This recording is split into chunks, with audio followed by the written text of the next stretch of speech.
Welcome back. If you watched my last video, you saw me plant this rose into the ground, and you may remember that I talked about possibly wanting to add some more plantings to this area in the fall, some perennial plantings so that they could get their roots nice and established in the fall and through the winter, and so that I could enjoy those perennials moving forward. So I did make a visit to the garden center yesterday. Let me show you what I picked up.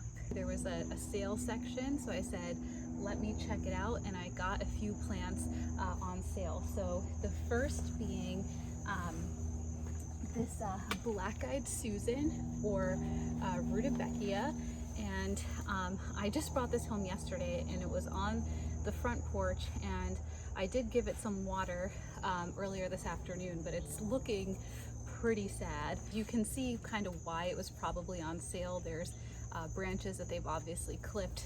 The flowers are pretty much they're at the end. They're going to pretty much soon all be black seed pods. Earlier, probably like a month ago, in our area, if you're driving around or walking around, everybody's black-eyed Susans and what I'll show you next, coneflowers, are in full bloom. They're really a staple in gardens in this area. They just do so well, and they're the kind of plant that you can literally leave them alone. They actually prefer to be left alone, and they will thrive.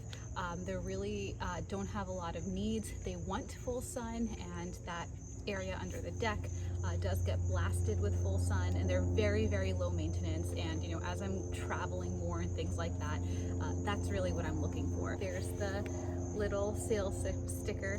It was originally $12.99. I got it for $6.50. Little orange sale sticker right there. I also got this cone flower.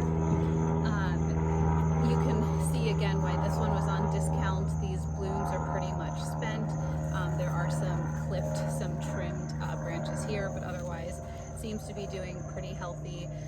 And again, it will come back next year. It was originally $14.99. I got it for $6. So yeah, these are echinaceas, or coneflowers as they're more commonly known, and they just really like to be left alone. And then lastly, I got this milkweed, again, kind of another staple in this area, and caterpillars and butterflies love milkweed, so this is really great for that local population. I'm getting really bit. I should have worn my jacket. I was gonna wear my jacket, I'm like, but yeah, the mosquitoes are out. So anyway, this is ice ballet swamp milkweed. It has tall branching stems that support vanilla scented white flower clusters, which mature into seed pods that split open in the fall to release silky haired seeds. There's a close-up of what the flowers look like. And then lastly, oh my gosh, they are out. Because there's some space in the raised bed, and we still have some warm days. I just got some lettuce, because lettuce does well in cool weather. I've never planted this kind before. It's salad bowl red. It says it's a variety that produces long frilled leaves of deep red. It's slow to bolt. It will mature in 50 days. And like, honestly, what I'm really bad about in the raised beds is planting stuff and then just like not harvesting it and eating it. So like a goal will be to actually harvest these leaves and eat them in salads and things like that. And then hopefully tomorrow after work, we have some nice weather, I can get them into the ground. It is a lovely fall evening. This is not to keep me warm, this is to keep the mosquitoes away. It's like the perfect weather. And it is the harvest moon in Pisces tonight.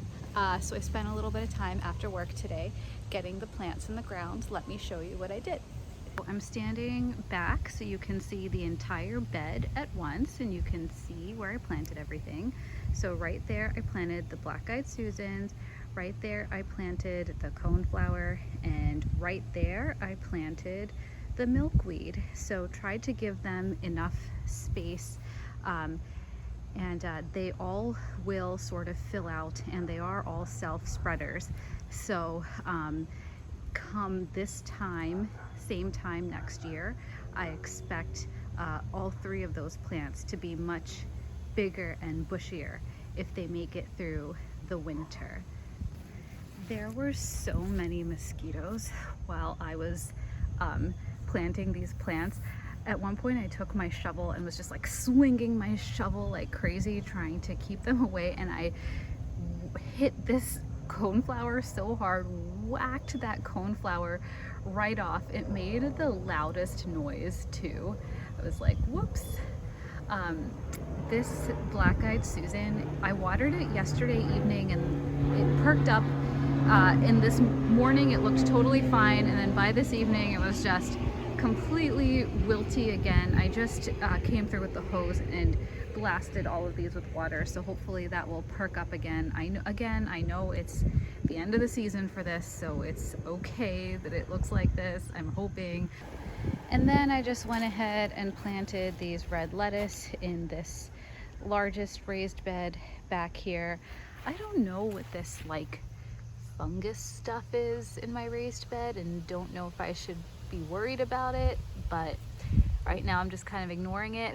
I also, so these strawberries were supposed to end like behind this net, because this cage trellis thing is like for peas or other climbing vegetables. As you can see, they've very much advanced beyond the point that they were supposed to, and they were encroaching even further, but I ripped them back. But part of me is just wondering if I should just let this entire back bed just be a strawberry bed, just let them take over the entire thing. That would make it the easiest thing to maintain in the entire world. I really wouldn't have to do anything, and come strawberry season I'll have an entire bed of strawberries. So I might stop trying to maintain those and just let them do what they want to do. I mean, it's kind of, that cage is kind of nice for growing things on, but I mean, can always take that out. Yeah, so I leave for a business trip tomorrow morning. We are supposed to get some rainstorms while I'm gone, so hopefully these various plants will be okay. I'll just show you this bed. It's doing so beautifully. So all my basil has pretty much bolted. Still getting some good amount of cilantro. My oregano has really just blossomed. This thyme is doing okay, but like my lavender and my sage and my rosemary, like, oh man, they're doing great. Smells so good right here. But I guess that's it. Yes, I will see you next week. Bye.